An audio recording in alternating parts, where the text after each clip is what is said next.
perselisihan adalah asbab kegagalan, persengketaan faktor utama akan kegagalan. Tidak ada kegagalan yang lebih cepat untuk didapat melebihi sebabnya daripada perselisihan. Yakni sebab perselisihan sebab yang paling utama untuk membawa seorang kepada kegagalan. Walihada dikatakan bahwa dalam pepatah mengatakan farriq tasud. Kalau kamu ingin berkuasa kepada satu kaum, menguasai satu kaum, pecah belahkanlah kaum itu. Farriq tasud. Satu kelompok kalau bersatu ingin dikuasai kelompok ini, pecahkan dalam. Biarkan berselisih di dalam. Dan kebanyakan kegagalan yang dialami oleh kaum muslimin karena pecah di dalam. Sangat jarang kekalahan dialami oleh kaum muslimin dalam peperangan karena kekuatan musuh atau lengkap senjatanya musuh. Jarang sekali. Akan tetapi kerap kemenangan diraih oleh musuh terhadap kaum muslimin bila mana berlaku perselisihan di tengah-tengah kaum muslimin. Bila mana berlaku pengkhianatan di tengah-tengah kaum muslimin.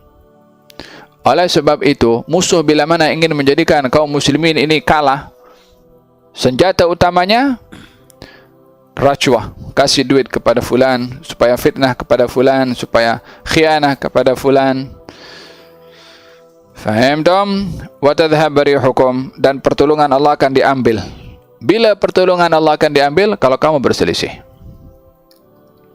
Kalau kamu tidak patuh dan taat kepada Allah dan juga Rasulnya. Dalam peperangan Uhud, Nabi sudah mengatur orang-orang berada di gunung para pemanah. Katanya jangan turun, menang atau kalah. Nabi bagi arahan. Menang atau kalah jangan turun. Pertama peperangan terjadi, kaum muslimin menang. Ketika kaum muslimin menang, maka yang di atas para gunung para pemanah berijtihad, bukan pada tempatnya. Arahan sudah ada daripada Nabi, menang atau kalah jangan turun. Berijtihad mereka, ini sudah selesai peperangan. Maknanya kita boleh turun. Nabi sudah berpesan, jangan turun menang atau kalah. Walihada diambil konsep la ijtihada ma'an nas. Tak boleh kita ini berijtihad dengan otak dan akal fikiran sendiri kalau nas ada, baik itu daripada Quran atau daripada hadis Nabi. Karena Quran dan hadis wahyu. Ijtihad hasil kerja akal. Dalam hal ini hasil kerja akal tidak boleh standing dengan wahyu berupa firman Allah atau hadis Rasulullah SAW. Turun mereka, ketika turun maka diserang balik oleh kaum musyrikin yang akhirnya kekalahan dialami oleh kaum muslimin. Apa sebab peperangan Uhud itu kalah kaum muslimin? Sebabnya adalah tidak taat kepada perintah Rasul. Buktinya ketika awal pertama taat kepada Allah dan Rasulnya, menang dalam peperangan itu.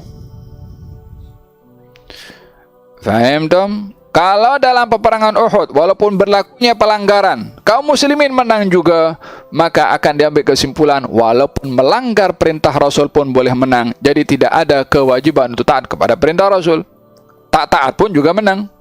Allah hantarkan kekalahan. Ketika mereka kalah, timbul persoalan di dalam hati mereka. Dalam peperangan Badar kita 313 orang lawan 1000 kita menang. Bagaimana dalam peperangan Uhud jumlah kita banyak waktu itu? Boleh kalah juga. Anna hadza? Macam mana ini berlaku? Allah menjawab, qul huwa min indi anfusikum. Sebabnya kekalahan ini yang kau tanya kenapa? Sebabnya adalah perbuatan kamu sendiri. Faham dong? Walaqad afa ankum, dan Allah sudah maafkan. Kesilapan yang berlaku waktu itu sudah dimaafkan oleh Allah Subhanahu wa ta'ala. Wa ati'ullaha wa rasulahu. Kunci pertama kejayaan dalam peperangan adalah taat kepada Allah dan juga Rasulnya. Wala tanaza'u. Jangan kamu berselisih. Yang kedua, bersatu padu, ukhuwah. Kalau kamu berselisih, fatafshalu, kamu akan gagal. Wa tadhhab rihukum, akan diambil pertolongan, akan dicabut pertolongan Allah daripada kamu. Wasbiru, sabarlah kamu ketika berhadapan dengan musuh.